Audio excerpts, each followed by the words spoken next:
keindahan. Dah. Hai, saya T Kitchen. Bersama lagi dengan saya dalam Meet and Makan.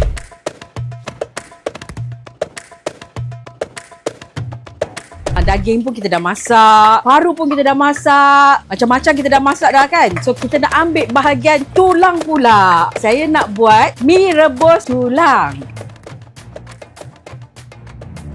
Okey, bahan-bahan dia adalah bawang yang kita kisar. Kita tumis dalam 2 sudu. Okey, bawang putih, halia, serai. Semua kita kisar halus Tumis sampai dia garing. Okey, kita masukkan udang kering dan juga udang geragau. Kita blender halus dalam 2 sudu besar. Masukkan tauco. Masukkan serbuk kari ikan adabi 1 paket. Saya campurkan dengan serbuk cili adabi dan juga sup bunjut tulang.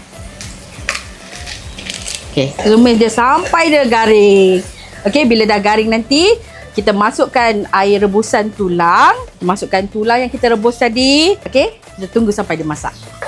Rempah dah pecah minyak. So, kita masukkan air rebusan tulang ni. Sikit. Lepas tu kita masukkan tulang. Okey, kuah dah mendidih dah. Nampak ni? So, kita masukkan kacang yang kita dah blender tadi dalam 1 sendok. Okey. Lepas tu, masukkan kentang.